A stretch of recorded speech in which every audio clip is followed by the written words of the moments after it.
अस्सलाम वालेकुम नाज़रीन, खुशामदीद। प्रोग्राम ज़ियाबीतस के साथ कैसे जिएं, डॉक्टर मोहम्मद इम्तियाज़ हसन से पूछिए। डॉक्टर मोहम्मद इम्तियाज़ हसन कंसल्टेंट डायबिटोलॉजिस्ट और medical director diabetics institute Pakistan हमारे साथ तशरीफ़ रखते हैं। वेलकम डॉक्टर साहब। डायबिटिक्स इंस्टीट्यूट जो है लाहौर में तो काम कर ही रहा है गुज़श्ता 2 दहाइयों से, अब कराची और इस्लामाबाद में भी काम शुरू कर रहा है। हमारे साथ मिस नादिया शेख हैं जो हमारी डायबिटीज़ एजुकेटर भी हैं। और आज का डॉक्टर साहब जो प्रोग्राम है नाजरीन के लिए, हम उसमें आपसे ये जानना चाहते हैं कि हाइपोग्लाइसीमिया क्या चीज़ है और हाइपोग्लाइसीमिया और हाइपरग्लाइसीमिया में फ़र्क क्या है। देखिए, जो बात है कि हाइपो अंग्रेज़ी ज़ुबान में जो है वो लो को कहते हैं, कम चीज़ उसको हाइपो कहते हैं। कोई चीज़ ऑर्गन कम काम कर रहा हो तो उसको हाइपो कहते हैं। तो ग्लूकोज़ को और सीमिया जो हम कहते हैं कि ब्लड के अंदर, यानी अगर ब्लड में खून के अंदर शुगर की सतह नॉर्मल मिकदार से कम हो जाए वो उसको हम हाइपोग्लाइसीमिया कहते हैं। इसके बरक्स जो हाइपरग्लाइसीमिया, हाइपर का मतलब है ज़्यादा, तो अगर शुगर नॉर्मल सतह से ज़्यादा हो तो उसको हम हाइपरग्लाइसीमिया कहते हैं। तो पॉइंट ऑफ कंसर्न ये होता है कि आखिर हाइपो की फिर तारीफ़ क्या हुई, कब हम कहेंगे कि आपका शुगर हाइपोग्लाइसीमिया की रेंज में है या हाइपरग्लाइसीमिया की रेंज में है। इसका जवाब आसान भी है, मुश्किल भी है। जो अगर आम तौर पे ये होता है कि अगर 70 मिलीग्राम से आपका शुगर नीचे है तो हाइपोग्लाइसीमिया को हम कहते हैं। और अगर आपका जो शुगर लेवल जो आम तौर पे हमारा जो ब्लड शुगर लेवल है 200 से अगर ऊपर ज़्यादा की रेंज में रह रहा हो, मुसलसल रहा, तो हाइपरग्लाइसीमिया है। लेकिन अगर क्लिनिकली देखा जाए तो 180 से भी ज़्यादा को हम हाइपरग्लाइसीमिया कह सकते हैं। बिल्कुल ठीक हो गया। मिस, आपके पास अगर कोई सवाल जी बिल्कुल सर, 15-15 का क्या रोल है? ये 15-15 हम एक टर्म यूज़ करते हैं कि 15/15। तो इसका मतलब अगर किसी बंदे को अगर उसका शुगर लेवल लो हो गया और उस बंदे को अपने रिवाइव करना है, यानी उसको हम मेडिकल एड पहुंचाना चाह रहे हैं, तो उसको कैसे पहुंचाया जाए। यानी वो पेशेंट आपके पास आया, वो उसकी शुगर लो हो गई, तो आपने उसको 15 ग्राम ग्लूकोज देना है पानी के अंदर डाल के। जो ग्लूकोज है यानी एक समझ लें कि एक जूस का कप है, ग्लास है, वो आपने उसको देना है और फिर 15 मिनट वेट करना है। ठीक है। तो उसके बाद देखना कि आपकी शुगर कितनी इम्प्रूवमेंट है। ठीक है। तो अगर फिर भी नहीं तो फिर 15 ग्राम ग्लूकोज और दे दें। तो ये 15-15 फार्मूला इसी से निकला। यानी ये बेसिकली जो हाइपोग्लाइसीमिया के इलाज के लिए हम टर्म यूज़ करते हैं। अगर दोबारा भी देना है 15 मिलीग्राम तो इकट्ठा नहीं, हम 30 दे देंगे तो शुगर बढ़ भी जाएगा। 15 से रिस्पांस देखेंगे ना तो 15 मिनट हमने वेट करना है। ठीक है। यानी 15 ग्राम ग्लूकोज दिया और 15 मिनट इंतज़ार करना है, उसका असर देखना। लेकिन होता है बरक्स इसके ये होता है कि लोग अगर किसी की शुगर लो हो गई तो कुछ लोग तो इंतज़ार कर रहे होते हैं हमारी शुगर लो और जो फ्रिज में पड़ा आम पूरा खाना है और जो चीज़ें पड़ी हैं वो हमने सारी ख़त्म करनी है, तो वो 15-15 वाला फार्मूला उस पर नहीं आता। तो अगला जो रीडिंग है उनका वो बहुत ज़्यादा हाई आ जाती है। यानी वो अगर 15 ग्राम से ज़्यादा कहीं ले रहे हैं तो उनका हाइपरग्लाइसीमिया, जैसे डॉक्टर साहब ने पूछा, तो हाइपरग्लाइसीमिया में वो भी एक दूसरी प्रॉब्लम क्रिएट हो जाएगी। अगर सर हाइपोग्लाइसीमिया हो जाए तो क्या करें? हाइपोग्लाइसीमिया अगर हो जाए, सबसे पहले आप उसको आइडेंटिफाई करें कि आप पता कैसे चले जो है कि आपको ब्लड जो शुगर है वो आपकी लो है। उसके लिए 2 तरह की सिम्टम्स हमें आम तौर पे आती हैं। एक होती है ग्लाइकोपेनिक सिम्टम्स और एक है न्यूरोपेनिक सिम्टम्स। ग्लाइकोपेनिक होते हैं कि जब आपका ग्लूकोज कम होता है तो आपका जो बॉडी का जो नर्वस सिस्टम है, जिसको सिंपैथेटिक सिस्टम कहते हैं, वो एक्टिवेट हो जाता है। वो कैसे पता चलेगा कि दिल की धड़कन तेज़ होगी, घबराहट होगी, बेचैनी होगी और साथ ठंडे पसीने आ रहे होंगे। तो ये एक हमें एक पता चलता है कि हमारा सिंपैथेटिक सिस्टम एक्टिव हो गया और ये लो ब्लड शुगर लेवल की वजह से हुआ। इससे ज़रा थोड़ी सी एडवांस जो फॉर्म है वो न्यूरोपेनिक जो आपके सिम्टम्स हैं, यानी कि क्योंकि हमारी जो दिमाग के जो अफ़ाल का इन्हिसार मुकम्मल तौर पे ग्लूकोज के ऊपर है। अगर हमारे जिस्म को ग्लूकोज की मिकदार कम मिलती है तो वो मुतासर होना शुरू होता है। तो उसमें एक कुछ लोग बहुत चिड़चिड़ापन उसमें एकदम आ जाता है, और कुछ लोगों को फिट्स पड़ जाते हैं, कुछ लोग बेहोश हो जाते हैं, यानी जो दिमाग के साथ एसोसिएटेड है। तो आपने देखा होगा कि रमज़ान के अंदर जब रोज़ा खुलने के करीब बाज़ारों में अक्सर लड़ाइयाँ हो रही होती हैं और ट्रैफिक के मुख्तलिफ लोग लड़ रहे होते हैं, हॉर्न दे रहे होते हैं, और जो एक दूसरे की तरफ मारा मारी का रुझान होता है। तो बेसिकली उसमें जो शुगर लेवल है वो आपका लो लेवल पे होता है, हालांकि वो शुगर के पेशेंट नहीं हो, लेकिन कुछ ना कुछ हमारे अंदर ऐसी सिम्टम्स आना शुरू हो जाती हैं। लेकिन जो डायबिटिक पेशेंट है उसके अंदर आमतौर पे लो की सिम्टम ये दो तरह की होती है। डॉक्टर साहब, मैं आपसे ये पूछना चाहूँगा, क्योंकि आपने ये रमज़ान का जिक्र किया और आपने कहा कि वो कोई ज़रूरी नहीं है कि डायबिटिक पेशेंट हो, तो जब आम आदमी में ब्लड शुगर लो हो जाती है तो बॉडी उस पर कैसे रिस्पॉन्ड करती है, और जो जिसको डायबिटीज़ होती है उसकी जब शुगर लो हो जाती है तो तब बॉडी कैसे रिस्पॉन्ड करती है? जिसको ना अगर नॉन डायबिटिक है उसको अगर लो ब्लड शुगर होती है, अव्वल तो उसकी जो शुगर लेवल उस लेवल पे जाएगी नहीं नॉन डायबिटिक पेशेंट की जिस पे हम क्लिनिकल कोई सिम्टम्स आएँ। लेकिन एक बड़ी इंटरेस्टिंग चीज़ है जिसको हम रिएक्टिव हाइपोग्लाइसीमिया कहते हैं। रिएक्टिव हाइपोग्लाइसीमिया उन लोगों के में हम कॉमन होता है कि जो लोग टेंस रहते हैं, एंग्जाइटी होती है, बेचैनी का शिकार होते हैं और अभी डायबिटिक नहीं है, शायद प्री डायबिटिक हों, या तो उनके अंदर खाना खाने के बाद 2 घंटे बाद, 1.5 घंटे बाद उनकी शुगर एकदम नीचे चली जाती है। वो चेक करते हैं तो 60 से कम होती है या 70 से भी कम होती है, और उनको घबराहट हो रही होती, और बहुत सारी उन्होंने मीठा खाने की कोशिश करते हैं, और इसी कश्मकश में वो काफ़ी सारा जो अपनी कैलोरीज भी ले रहे होते हैं, जैसे मिठाइयाँ खाने शुरू कर देते हैं, फ्रूट्स खाने शुरू कर देते हैं, तो उनके अंदर ये प्रॉब्लम होती है। तो बेसिकली ये एक साइकोलॉजिकल प्रॉब्लम है, इसको फिज़िकल इशू नहीं कहते, इसको हम कहते हैं लेकिन इसकी निशानी ये होती है कि ये खाना खाने के बाद होता है, हाइपोग्लाइसीमिया होता है। तो इसमें जो इलाज ये है कि उस बंदे को मेंटली रीअश्योरेंस कराई जाए, उसके अंदर उसके जो स्ट्रेस का इलाज किया जाए, साइकियाट्रिस्ट उसका इलाज करे। तीसरा, कुछ जो लोग हैं ऐसे अफराद को जो एकॉर्बोस देते हैं। एकॉर्बोस एक दवा है जो इंटेस्टाइन में उन रिसेप्टर्स पे जाके लग जाती है जहाँ से ग्लूकोज एब्जॉर्ब होता है। इसके बड़े पीछे अगर हम इसकी जो पैथोफिजियोलॉजी पे जाते हैं तो बड़ी इंटरेस्टिंग है। बेसिकली जब हम खाना खाते हैं तो जो ही हमारा शुगर लेवल बढ़ता है तो ये जो बढ़ा हुआ शुगर लेवल हमारे जो बीटा सेल्स हैं, जो इंसुलिन बनाने वाले सेल हैं, उनको स्टिमुलेट करता है, वो फिर उतनी ही इंसुलिन हमें मिल जाती है। तो जो लोग ऐसी बीमारी का शिकार होते हैं, जो साइकेट्रिक बीमारी, उनका ये जो इंटेस्टाइनल सिस्टम है ये ओवर एक्टिव हुआ होता है। यानी अगर वो खाना खाते हैं तो नॉर्मली अगर 3 से 4 घंटे में वो मैदे से पास कर इंटेस्टाइन में जाए तो इनका 1-2 घंटे में ही हो जाता है। होता ये है कि जो ही वो खाना खाते हैं तो उनका जो ग्लूकोज लेवल है वो लबलबे को स्टिमुलेट करता है कि इंसुलिन बनाने के लिए। तो आहिस्ता आहिस्ता नॉर्मल आदमी तो आहिस्ता आहिस्ता उनको ग्लूकोज मिलता रहेगा तो कोई प्रॉब्लम नहीं होती, क्योंकि अब इसमें तेज़ी से वो गुजर जाता है वो खाना, वो ग्लूकोज तेज़ी से आगे निकल जाता है और मैदा खाली हो जाता है, तो उतनी देर में इंसुलिन आ जाती है, वो आपकी शुगर लो के सिम्टम करती है। यानी वो फास्ट ट्रेन पे, बुलेट ट्रेन पे चला जाता है खाना, और जो बाकी अक्सर नॉर्मली तो पैसेंजर ट्रेन पे हो रहा होता है साथ साथ, यानी स्लो खाना अब्जॉर्ब हो रहा होता है, स्लो आपकी इंसुलिन रिलीज़ हो रही होती है। इसमें इंसुलिन तो रिलीज़ हो जाती है लेकिन थोड़ी सी बाद में आती है, खाना खाने के बाद में, तो क्योंकि खाना उससे पहले जा चुका, इसलिए पेशेंट हाइपोग्लाइसीमिया को शक्ल में वो पेश होते हैं। तो इसलिए हम ग्लूकोज को जो अब्जॉर्प्शन रोकते हैं जो इंटेस्टाइन से, वो दवाई देते हैं जो ग्लूकोज को खून में नहीं जाने देती, ताकि ग्लूकोज खून में जाएगा नहीं, वो इंसुलिन को स्टिमुलेट भी नहीं करेगा।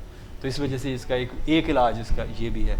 और कुछ लोग जिनको डायबिटिक नहीं, उनकी शुगर लो होती हो, वो एक और रेयर ट्यूमर है जिसको इंसुलिनोमा कहते हैं। इंसुलिनोमा एक ऐसा ट्यूमर होता है जो हमारे खुलिए हैं, जो इंसुलिन बनाने वाले सेल्स हैं, वो ज़्यादा इंसुलिन बना रहे होते हैं, तो उसकी वजह से इसकी निशानी ये एक फास्टिंग हाइपोग्लाइसीमिया होता है। जो मैंने पहले वाली बात की है वो पोस्ट मील हाइपोग्लाइसीमिया होता है, इसके अंदर फास्टिंग हाइपोग्लाइसीमिया होता है, यानी खाना खाने से पहले जो बहुत तेज़ी से शुगर, सुबह इंसान उठा और उसकी शुगर 40 से नीचे चली गई, तो वो हम उसको हाइपोग्लाइसीमिया कहते हैं। सीवियर हाइपोग्लाइसीमिया हम कहते हैं अगर आपकी शुगर 45 से नीचे चली गई है तो सीवियर हाइपोग्लाइसीमिया। और तब क्या होता है अगर 45 से नीचे चली तो जाए? इंसान बेहोशी में भी जा सकता है, फिट्स पड़ सकते हैं, जो सारी मैंने जो न्यूरोलॉजिकल सिम्टम्स आ सकते हैं। जी मिस, अच्छा, पूछती ये हूँ। पूछें कि हाइपोग्लाइसीमिया से बचा कैसे जाए? हाँ जी, हाइपोग्लाइसीमिया से कैसे बचा जाए? हाइपोग्लाइसीमिया बेसिकली देखें, इसको ना हमारा जो अच्छा कंट्रोल क्यों नहीं होता शुगर का, उसकी 2-3 वजूहत हैं। हमारा अच्छा कंट्रोल इसलिए नहीं होता कि हम शुगर अपना इलाज मौसर तरीके से नहीं कर सकते। मिसाल के तौर पे हम पेशेंट को कहते हैं इंसुलिन बढ़ा लो या इंसुलिन लगा लो, वो कहते हैं इंसुलिन मैंने नहीं लगानी, शुगर लो हो जाएगी। तो और 2 चीज़ें हैं जिनकी कीमत पे हम अच्छा कंट्रोल खरीदते हैं, एक तो शुगर लो होना, दूसरा वेट गेन। ठीक है। क्योंकि जो भी ट्रीटमेंट आप दोगे उससे वेट गेन भी होगा और हाइपोग्लाइसीमिया भी होगा। तो ये एक बहुत बड़ी हर्डल है हाइपोग्लाइसीमिया अच्छे कंट्रोल के लिए। हम दवाई को बढ़ाना चाहते हैं, दवाई बढ़ा नहीं सकते, कहीं शुगर उसकी रात को लो ना हो जाए। इंसुलिन बढ़ाना चाहते हैं, वो बढ़ा नहीं सकते। तो इसका जो इलाज है, इसमें 2 तरीके हम कह सकते हैं। एक तो बात ये है कि बचाव कैसे किया जी। जाए, और अगर हो जाए तो वो कैसे किया जाए। जो हो जाएगा तो मैंने बता दिया, 15-15 वाला रूल, जी। वो आप उस पर अप्लाई वो कर उसको। सकते हो। तो अगर किसी को होने से रोकना है कि इसको ना हो हाइपोग्लाइसीमिया, तो उसके 2-3 बड़े अच्छे जो स्टेप्स हम ले सकते हैं। नंबर 1 कि हमें जो दवा है वो अपने डॉक्टर के मशवरे से, जैसे हमारी एक्टिविटी लेवल है, हमारा ग्लूकोज लेवल है, उसके मुताबिक हमें लेनी चाहिए। दूसरी जो बात यह है कि हमें खाने पीने के अंदर बहुत लंबे वक्फे नहीं लेना चाहिए। ख़ास तौर पे जो ख़वातीन हैं वो घर के काम काज में मसरूफ़ होती हैं, सुबह की डोज ले ली इंसुलिन की, और फिर नाश्ता भूल गई। लेट कर गई, भूल गई, लंच का टाइम आ गया, 2 बजे लंच का टाइम था तो 3 बज गए, 4 बज गए, वो काम काज में मसरूफ़ हैं, तो उस वजह से उनका तो शुगर लेवल जी। नीचे की तरफ आ जाएगा। दूसरी बात उनके अंदर ये होती है कि वो हम जब उनको कहते हैं कि आप थोड़ी सी आप 3 घंटे से ज़्यादा वक्फा दें, कोई फ्रूट वगैरह ले लें, कोई खाने की चीज़ ले लें जिससे उनका शुगर लेवल मेंटेन है। क्योंकि जिस वक्त इंसुलिन का लेवल ज़्यादा हो रहा हो, पीक पे आ रही हो, तो हम उस वक्त स्नैकिंग करते हैं, पेशेंट ठीक को है। स्नैक देते हैं, तो वो लोग मिस कर जाते हैं। तीसरा, अनकस्टम एक्सर्शन, यानी ऐसी एक्सर्शन करने, मतलब रोज़ हम थोड़ा हल्का फुल्का काम करते हैं या दरमियाना से, उस दिन बहुत ज़्यादा मसरूफ़ थे, बहुत ज़्यादा एक्सर्शन कर ली, तो आपको ये पता है कि जब जितना हम एक्सरसाइज करते हैं हमारा ग्लूकोज लेवल उससे कम होता है। तो जब अनकस्टम कर ले तो उसमें शुगर लो हो सकती है। जैसे ईद की शॉपिंग करने के लिए ख़वातीन गई तो जूती की तलाश में तो कोई अचानक 3, ऐसे ही 4, इतनी 5 एक्सरसाइज किलोमीटर हो। भी चले गई, तो उनको कुछ पता होश नहीं होता, तो वो शुगर उनकी लो हो सकती है। या स्पोर्ट्समैन अपना जो कोई या फिर जो लोग एक्सरसाइज करते हैं, गेम करते हैं, किसी स्पोर्ट्स में हिस्सा लेते हैं, वो और ख़ास तौर पर यंग बच्चे जो किसी गेम में चले जाते हैं, तो वो बग़ैर उससे गेम में जाने से पहले कोई अपना कोई कार्बोहाइड्रेट स्नैक ले लें निशास्ते वाली, ताकि आपको जो वो शुगर उसकी जो है वो कम ना हो, तो वो मिस कर जाते हैं, उसकी वजह से भी होता है। और एक बड़ी रेयर चीज़ होती है कि कुछ लोग पार्टीज़ पे जाते हैं, वो अपना पूरा जो खाना तो खा लेते हैं, लेकिन खाना प्रोटीन की शक्ल में होता है। तो सर्दियों में तो पूरे वो मछली खा जाएंगे, नान नहीं खाएंगे, या कोई चीज़ मछली खा लेंगे, या कोई अगर चिकन रोस्ट है वो ले लेंगे, यानी प्रोटीन ले लेंगे, कार्बोहाइड्रेट नहीं लेंगे। तो कार्बोहाइड्रेट लेना साथ में ज़रूरी होता है, वो आपके शुगर लेवल को मेंटेन रखता है। और तीसरी जो चीज़ है कि हम जब एक्सरसाइज के लिए जाएं, वॉक के लिए जाएं, कुछ खा के जाएं। बहुत सारे पेशेंट हमारे पास आते हैं, वो कहते हैं जी हम वॉक करने से पहले तो मेरी शुगर 100 थी, जब मैं वॉक करके आया तो 140 हो गई, तो मेरी शुगर बढ़ कैसे गई? तो उसके पीछे भी एक वजह है कि जो उन्होंने वॉक शुरू की, उनका ग्लूकोज लेवल नीचे क्यों गया, और बॉडी ने इस लो लेवल के बदले में जिगर से ग्लूकोज बना के भेज दिया, तो उनकी शुगर हाई हो गई। तो इसका बचने का तरीका ये है कि आप कुछ सब जब वॉक के लिए जाएं, किसी वर्जिश के लिए जाएं, कुछ खा के जाएं, या फिर सफ़र पे कहीं दूर जाना है तो हाँ। फिर और अपने साथ इवन हमें जो बहुत सारे जो प्रॉब्लम आता है ना, जो लो हाइपोग्लाइसीमिया का, वो एक और बड़ी इंटरेस्टिंग चीज़ में है कि पेशेंट जब बीमार होता है, ख़ास तौर पे अगर बुखार चढ़ गया है, उसको वॉमिटिंग हो रही है और उसको डायरिया हो गया है, तो वो अपना जो है उनकी शुगर लो हो जाती है। क्यों? वो खाना पीना छोड़ देते हैं, इस खौफ से वॉमिटिंग हो जाएगी, लूज मोशन हो करना भी जाएगा। मुश्किल तो ऐसी सूरत हाल में जब भी कोई डायबिटिक पेशेंट बीमार हो, तो हम उनको इनकरेज करते हैं कि वो जूसेस का इस्तेमाल, लिक्विड चीज़ों का इस्तेमाल, ORS है जिस ORS है, या अपने जूसेस आप इस्तेमाल करें ताकि शुगर लेवल इनका मेंटेन रहे और पानी की जो कमी भी जो बॉडी में वो भी पूरी होती रहे। तो बेसिकली ये हमें लो ब्लड शुगर लेवल इस एक्सेसिव वॉमिटिंग के अंदर, डायरिया के अंदर ये बड़ी आम देखने को मिलती है। Thank you. Doctor Imtiaz Hasan, ये तो आपने ब्लड शुगर लो होने की बहुत सी बातें बताई और इसके ऊपर सैर हासिल गुफ्तगू की। ये बताइए कि कोई ऐसी कंडीशन, कोई ऐसा मामला भी हो जाता है जिसमें मरीज़ को बेखबरी हो, उसको पता ही ना चले कि उसकी शुगर लो हो गई है? हाँ, ये एक बड़ी इंटरेस्टिंग चीज़ है और इसमें हम बात कर सकते हैं अपनी ज़ुबान में हाइपोग्लाइसीमिया अनअवेयरनेस कहते हैं। यानी नॉर्मली होता ही है कि हमें जब शुगर लो होती है तो हमारा बॉडी हमें बता देता कि आपकी शुगर लो जा रही है, तो हमें अवेयर हो जाते हैं, हम कुछ खा पी लेते हैं, हम उसका कोई ना कोई इलाज कर लेते हैं। लेकिन हाइपोग्लाइसीमिया अनअवेयरनेस में हमें हाइपो होने का पता ही नहीं चलता। इसमें हम वो लोग जो बड़ी अपनी शुगर लेवल को बड़ा टाइट कंट्रोल रखते हैं और बड़ी ही नैरो रेंज के अंदर रखते हैं और बड़ा मसलसल रखते हैं, तो उन लोगों के अंदर जब पुरानी शुगर हो जाती है तो ऑटोनॉमिक नर्वस सिस्टम में भी जो प्रॉब्लम आती हैं, जैसे आपने देखा हमारे पाँव सुन्न हो जाते हैं अगर शुगर कंट्रोल ना रहे, तो ये हमारा सेंसिटिव सिस्टम सो जाता है। इसी तरह हमारा ऑटोनॉमिक नर्वस सिस्टम जो हमारी हाइपो का बताने वाला जो अलार्मिंग सिस्टम वो भी सो जाता है, उसकी भी न्यूरोपैथी हो जाती है, तो उससे हमें पता भी नहीं चलता कि हमें हाइपोग्लाइसीमिया हो गया है और शुगर लो हो गई। और ये इसमें काफ़ी हमें ख़तरा होता है, ख़ासतौर पे यंग बच्चे या यंग नौजवान जिनको डायबिटीज़ भी है और उनको अपनी शुगर का अलार्मिंग सिस्टम भी ना पता चलें, तो ये एक बड़ी कंडीशन होती है जो हमें प्रॉब्लम कर सकती है।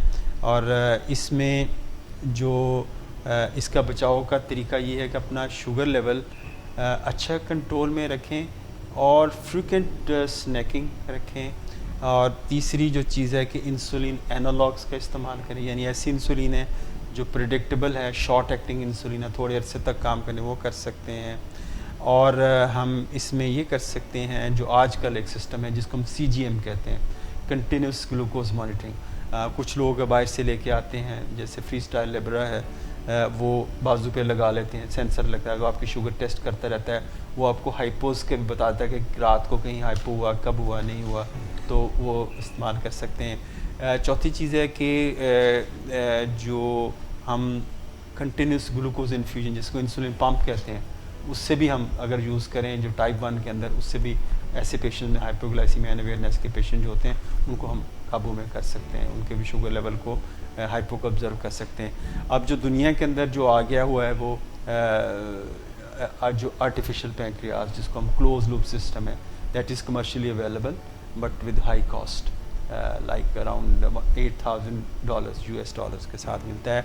वो आपका शुगर लेवल भी चेक कर रहा होता है, आपको इंसुलिन इन्फ्यूजन भी दे रहा होता है और उसके साथ हाइपो अलार्म भी होता है। आपका शुगर एक लेवल से नीचे जाने लगता है तो आपको अलार्म दे देता है कि आपका शुगर लेवल जा रहा है, और एंटिसिपेट कर लेते हैं, आपको आधे घंटे पहले वो ट्रेंड बता देता है ये नीचे की तरफ जा रहा है ग्राफ, तो हो सकता है कि आधे घंटे में आपकी शुगर लो हो जाए। सो ये हमें काफ़ी इसमें अब जो नई टेक्नोलॉजी है वो हमें काफ़ी हेल्प कर रही है। डॉक्टर साहब, कुछ ऐसी अद्वियात भी हैं जिनके इस्तेमाल से हाइपोग्लाइसीमिया से बेखबरी हो जाए? नहीं, अद्वियात जो हमें जो हाइपोग्लाइसीमिया अनअवेयरनेस की तरफ लेके जाती हैं, जैसे हाइपोग्लाइसीमिया की सिम्टम्स मास्क हो जाती हैं, जैसे बीटा ब्लॉकर का इस्तेमाल है, मतलब जो सिंपैथेटिक सिस्टम है ये, क्योंकि सिंपैथेटिक सिस्टम को अगर बीटा ब्लॉकर्स हैं ये उस सिस्टम को ब्लॉक कर देते हैं जो हमें अवेयरनेस दे रहा होता है हाइपोग्लाइसीमिया के। और कुछ अद्वियात आपने ये देखा होगा कि मसलन बुखार की दवाई को एंटीबायोटिक ली हमने और शुगर लो हो गई, वैसे जैसे सल्फ़ा ड्रग्स हैं, जैसे सेप्ट्रॉन है, ये इस तरह से मिलती जुलती अगर अद्वियात इस्तेमाल करते हैं तो वो सल्फ़ा ड्रग आपको पता है जो सल्फोनाइल यूरिया है वो शुगर की कंट्रोल करते हैं, तो सल्फ़ा ड्रग से भी जो आपका शुगर लेवल वो नीचे की तरफ जाता है। तो बाज़ औक़ात सल्फ़ा ड्रग साथ लेने से, हालांकि वो एंटी डायबिटिक मेडिसिन नहीं है, एंटीबायोटिक है, उसके लेने से भी शुगर नीचे की तरफ जा सकती है। Thank you very much doctor Imtiaz Hasan, आपने आज बहुत अच्छे तरीके से हाइपोग्लाइसीमिया को फोकस करके इसके लो ब्लड शुगर के मुतालिक हमें सारी मालूमात फ़राहम की। मिस नादिया शेख, आपका भी शुक्रिया प्रोग्राम में पार्टिसिपेट करने का, और हम उम्मीद करते हैं नाजरीन के इन प्रोग्राम से जो कंसल्टेंट आपके लिए पेश करते हैं, जिनकी 2 दहाइयों से ज़्यादा की रोज़मर्रा की प्रैक्टिस है, जो पाकिस्तान को रिप्रेजेंट करते हैं इंटरनेशनल लेवल पे डायबिटीज़ के फील्ड में। Doctor Imtiaz Hasan medical director हमारे, उनसे जो आपको फ़र्स्ट हैंड मालूमात मिलती हैं वो यकीनन आपको डायबिटीज़ कंट्रोल करने में बहुत मदद फराहम करती होंगी। हम इसी तरह के प्रोग्राम लेके डायबिटिक्स इंस्टीट्यूट पाकिस्तान से डायबिटीज़ पाकिस्तान फेसबुक पेज के फोरम पे आते रहेंगे, आपके लिए प्रोग्राम करते रहेंगे। आपकी शिरकत का बहुत शुक्रिया और साथ में आपके एक्टिव पार्टिसिपेशन का बहुत शुक्रिया। हम आपके सारे सवालात क्वेरीज़ को जमा करके इंशाल्लाह उनके भी जवाबात डॉक्टर इम्तियाज़ हसन से लेंगे। अपना ख्याल रखिएगा। टिल नेक्स्ट टाइम, अल्लाह हाफ़िज़।